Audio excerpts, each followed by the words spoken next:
6 વર્ષ પહેલા આ કંપની સાથે જે લોકો વેપાર ધંધો કર્યો હતો એ દલાલો હસ્તક કર્યો હતો. પછી એમને નુકસાની કરી. તો નુકસાની કર્યા પછી ડાયમંડ એસોસિએશનમાં એની મિટિંગ થઈ હતી. પંચ બોલાવવામાં આવ્યું હતું અને પંચની રૂબરૂમાં એની તમામ મિલકતો લઈ અને એનું ચૂકવણું કરવામાં આવ્યું હતું. ત્યારે 50% ચૂકવણું થયું હતું. હીરા ઉદ્યોગની અંદર હજારો લોકોએ નુકસાની કરી અને એ બધાના જ રસ્તાઓ આવા જ હોય છે.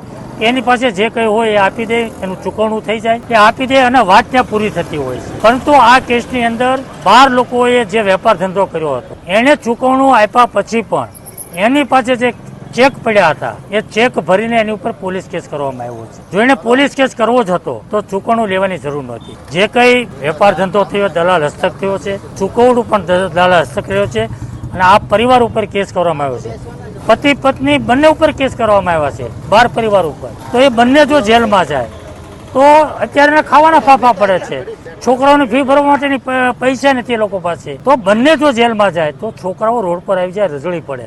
માનવતાની દ્રષ્ટિએ પણ જોઈએ.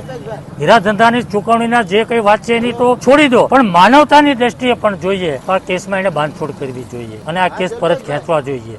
આજે એ દુઃખી લોકો જે છે એ આત્મહત્યા કરવા કોશિશ કરે અથવા તો એ કંટાળીને એ મરવાનો પ્રયાસ કરે અને દુઃખી લોકો અહીંયા ઉપવાસ ઉપર બેઠા છે તો એના દુઃખમાં ભાગી થવા માટે, એને મળવા માટે આજે અહીંયા આવ્યો છું.